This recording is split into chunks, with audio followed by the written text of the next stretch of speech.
কৃষ্ণ বললেন, মই চনন্ন যোগেন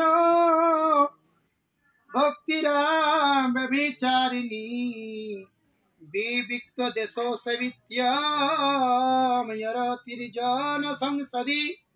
ভগবান শ্রীকৃষ্ণ বললেন, অন্যান্য যোগের দ্বারা আমাতে ব্যভিচারিণী অচলা ভক্তি হওয়া নির্জন স্থানে একান্ত বাসের স্বভাব থাকা এবং জনসঙ্গমে প্রীতি উৎপাদন না হওয়া। ভগবান বললেন যে আমাকে নির্দিষ্ট জায়গায় উপাসনা করে আমার ভজন সাধন করতে হবে একজন, অর্থাৎ নির্জন স্থানে।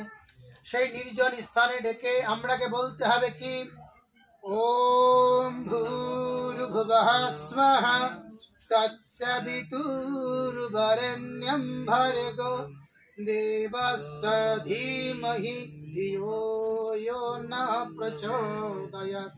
ভগবান শ্রীকৃষ্ণ বললেন, যারা এই বেদের বাণী শ্রবণ করেন না, যারা বেদকে মানেন না, গীতাকে মানেন না, তারা হলো এই পৃথিবীতে পাপী। প্রমাণ দিচ্ছি, গীতার কর্মযোগ 3য় অধ্যায় 16 নম্বর শ্লোক। ভগবান শ্রীকৃষ্ণ বললেন,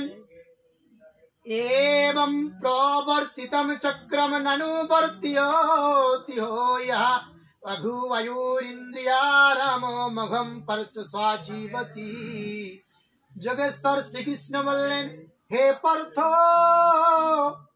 যে ব্যক্তি ইহলোকে এই প্রকার পরম্পরা দ্বারা প্রচলিত সৃষ্টি চক্র অনুযায়ী চলে না, বেদের মার্গকে স্মরণ করে না, শুধু ইন্দ্রিয় সুখাসক্ত পাপীচারী, সেই ব্যক্তি বৃথায় এই জগতে জীবন ধারণ করে থাকে।